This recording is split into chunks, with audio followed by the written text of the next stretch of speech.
He's on the JohnstonRVCenter.com hotline. He is Barrett Jones. I feel like any setup I do for him is going to underwhelm after Dunaway did his. Father, son. He's the husband. Just a great. I mean, mama's boy. I mean, he's well decorated. I mean, this guy. What was the name of the award? Not the Don Jacobs. What was it, Barrett? The Phil Parker. The Tom Parker. Right? No, it's Colonel Tom Parker. Hang on, I'll look it up. I'll look it up. He's a very important award. Jim Parker. Jim Parker, I think is correct. The Jim Parker Award winner. Yes. Barrett Jones. I didn't know where Dunaway was going with this. I especially being around Easter when he said Father, Son, I was like, and Holy Spirit. I was like, what angle is he heading towards here with this introduction? Yeah, I thought the same. Yeah. You were good. You were not great, Barrett. Well, you were great. You were great at Alabama. I can't work away from the Father to the Son and the Easter reference. I didn't do that the first time around. I made a point not to do that. So what are you up to these days, Barrett? Wow, so uncomfortable. You're the one that made it awkward with the Easter reference.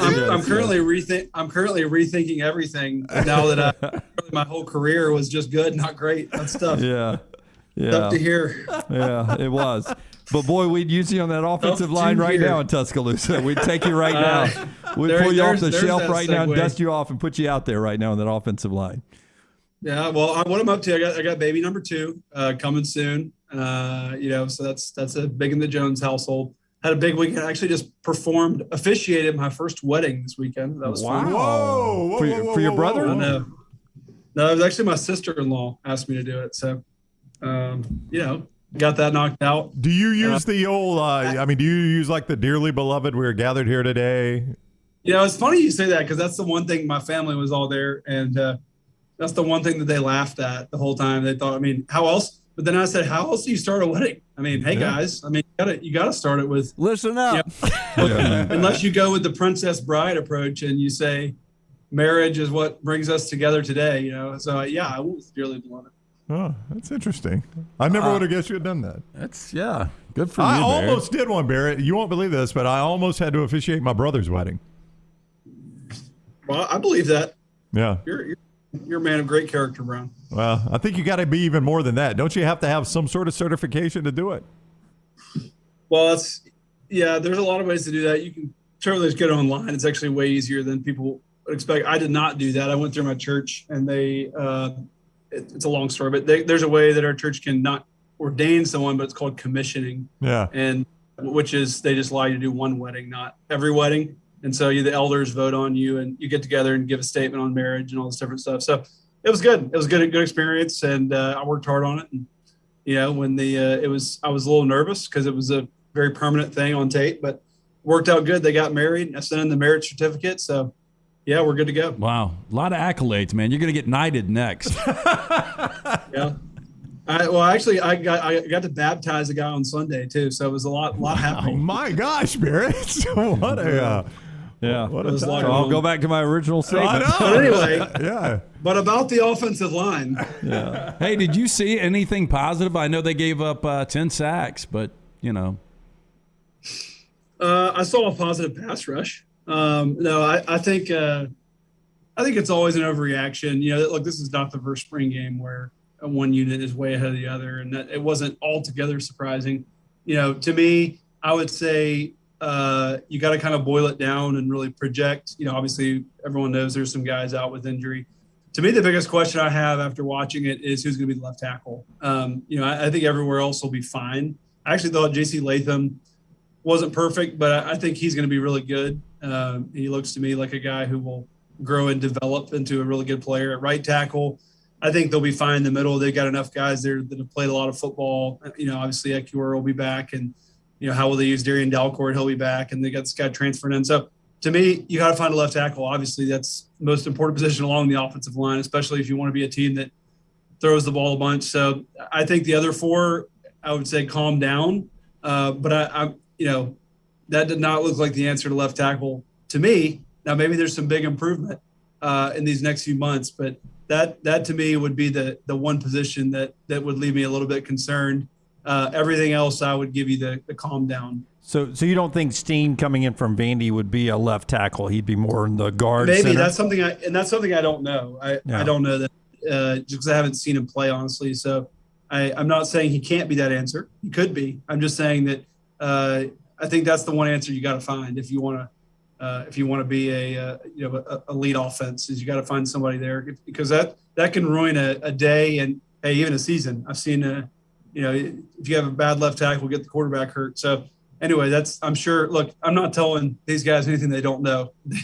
This is not they know they need a left tackle, and I'm sure they'll do everything to kind of figure out who that guy will be there. Guy who played center, guard, and tackle at Alabama, Barrett Jones, with us on the JohnsonRVCenter.com hotline. When you've got a running back like Jahmyr Gibbs, I think the phrasing Nick Saban used was he presses the hole well. He presses the hole. What does that mean? And the way he runs, how does that help you as an offensive lineman? Yeah, I think, first of all, I think Jahmyr Gibbs is a guy who we have not seen at Alabama for a while. I was trying to think the last time they had a guy with that kind of, breakaway speed. Obviously Derrick Henry's a guy who his top end speed is really good, but his 0 to 60, maybe Kenyon Drake, he was pretty fast, but I was trying to think of a guy who we had who was that explosive through the hole. And he did look like a guy who had really good feel. It feels like he's a freshman, because obviously for Alabama fans, they've never seen him before, but then obviously he's not a freshman. He's a guy who's played a ton of college football, and I thought that really showed. What does pressing the hole mean? And so what that means is it's a very subtle but very important thing for offensive linemen on how they set their blocks up. So there might be a situation where, at the very beginning of the play, you kind of see a big gap, but then if the running back just runs straight at that gap, then that gap will close quickly. And so, the most typical way you see a hole being pressed is on a zone blocking scheme where the entire offensive line is moving one direction. There's no pullers, and all the linebackers are kind of flowing that direction. You want the running back to really get up into the back of that offensive line as tight as he possibly can, so those linebackers will flow over top before he kind of makes that cutback move. And so that's what he's talking about there, pressing that hole. If you cut too early, the linebackers will be able to see it. They'll be able to reverse course and not allow the offensive lineman to block him. So I thought he looked really good, and certainly is a big bright spot. Also interested to see how his pass catching abilities are going to impact this offense. I still think even amongst the offensive line certainly was not good. That's obvious. But to me, the biggest question mark, especially compared to other seasons for Alabama, are those skill players. There's a ton of good ones. Don't get me wrong. I'm not saying there's no good players there. It's just a lot more unproven than we've typically seen. There's not really any proven commodities at any of the skill positions. You could say Jahmyr Gibbs, he's proven maybe at a different school, but at least not in an Alabama uniform. Now, some of those receivers look really good.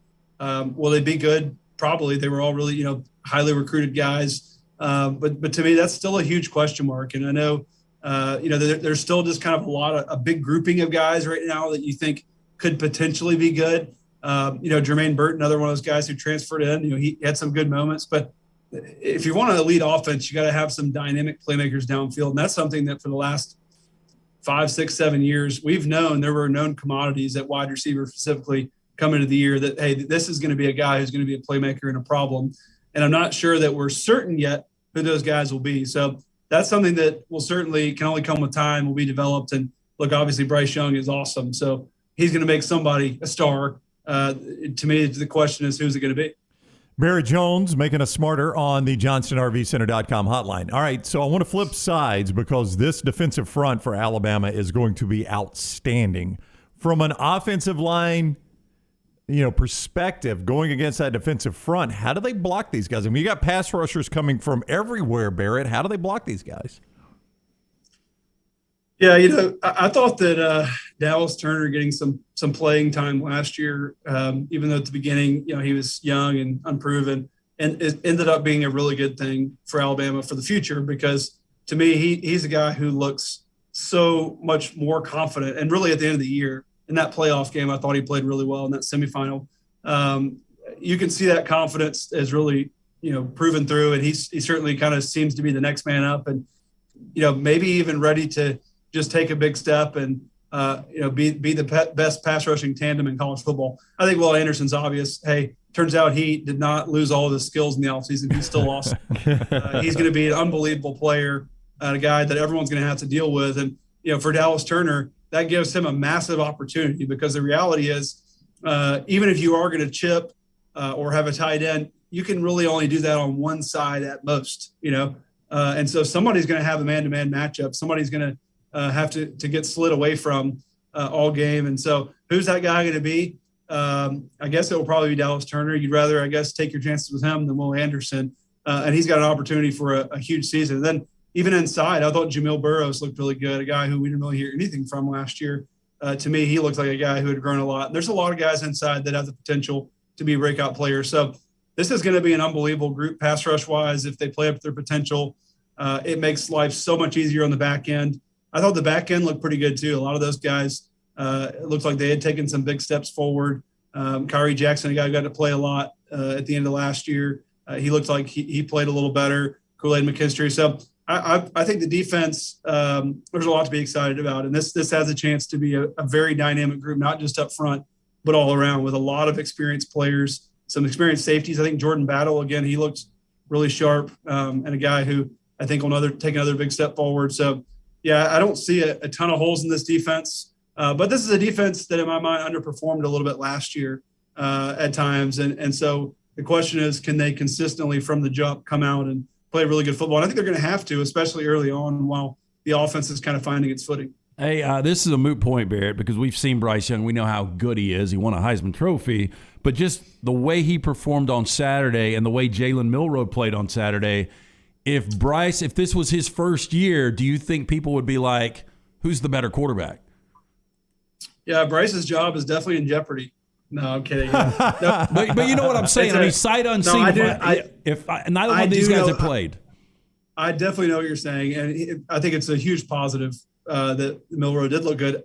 Look, I don't want to detract at all, but let's just always remember, like, there's always in the spring game some guys who are playing against the twos on defense who are like, hey, this guy looks like, Christian Leary is a guy who had some great numbers and, put up some, but played mostly with the twos. And again, I'm not detracting from what he did. He played well, but it's a whole different ballgame when you're playing against the first team defense. I saw some things that said that, Coach Saban needs to put a package in for Jalen Milroe. Look, let me just tell you, you never under any circumstance take the Heisman Trophy winner off the field. You just don't do it. So coaching 101, right? Yeah, I mean, Sean Payton used to do it all the time with Drew Brees, and it used to blow me away. You're right. Yeah. And I don't think that's going to be Nick Saban's deal. I think that Bryce Young will play all the snaps that he's healthy and the game's not out of hand. That's my guess. But I think it's a huge positive. Milroe certainly looked like he gotten better. And I thought even Simpson, the young freshman, came in and made some good throws. So, yeah, I absolutely I think you're right on, LT. And, last year that was definitely a little bit of a concern where there wasn't a whole lot of depth, behind Bryce Young. Now, thankfully, he was healthy all year. But that's I feel like people don't understand how much of an emphasis that is for coaches, that they really want to feel secure in that second and third quarterback positions. Like, they got some options back there. And I think Alabama does this year have some options of guys who can come in and play well. The importance of continuity in the offensive play calling room. You've seen it carry over from year to year, and you've seen it break up and have a new play caller from year to year.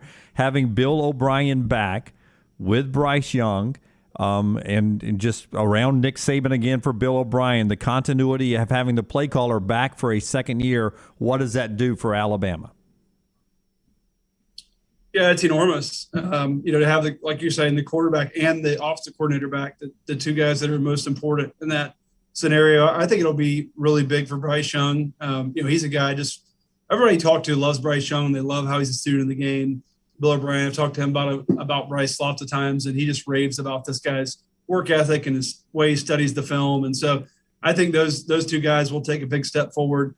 And I thought Bill O'Brien really got better in a lot of ways as the year went on last year. I know he got some criticism, but again, we got to remember it was his first year in that position, too, and first year in a while in college. So I think the offensive play calling will be strong this year, and obviously Bryce Young will feel comfortable. What I expect to see is probably even more being put on Bryce Young at the line of scrimmage, more ability to audible, check out of plays, those kind of things to get him in the best play possible. So that'll be big. There's also some guys at center coming back that have played and have a lot of playing time. So through that middle there with your offensive coordinator, your center, and your quarterback, I expect they'll be able to do a lot at the line of scrimmage. All right, go follow Barrett on Twitter at Barrett A. Jones, and you'll hear him on ESPN Radio throughout the college football season. He is always kind with his time with us. Barrett, thank you, man. Have a great week. You actually might not. Well, we can talk about that at a different show. Hey, we'll see. My bad. Maybe number 2 coming. So my bad on that. Probably should have cleared that with the Barrett before I said put it. the cart before the horse here. I mean, what kind of journalistic integrity is that? Not vetting these kind of things out before you just throw them What out? would you Very say little. that he'd be with us again? No. He'll be on ESPN Radio in the football season. Barrett will come on. I'm just messing with you, Brownie. That's it. Anyway. Hey, thanks for having me on, guys. I appreciate it. And even if I'm not on ESPN Radio, big shot. Maybe you guys will still have me on from time to time. Of course, you're welcome anytime. Great intro, even better outro. Which one was more awkward, the intro or the outro? Hey, this is y'all's spring game too. Okay, we got some time. No, you don't want to peak too soon. Listen, okay, we do this every day. If you go back and watch the tape, I think you made it awkward to start with, Barrett. At the end, it is 100% on Brown. This is all on Brown. I like that. Yeah. That's the key. I've heard. That's the key. You always blame the guest. It's always the guest's fault. So that's good. I appreciate that. Honest to goodness, I thought you guys had been pregnant so long. I thought you'd already had number 2. So I thought you were going to share with us that number 3 was on the way here soon. So not the case. You thought this was some kind of elephant gestational period, like a year or something? Yeah. We've only been pregnant 7 months. Yes. I mean, how how long was your wife pregnant? You know my IQ, so I don't understand half the words you just said. I'm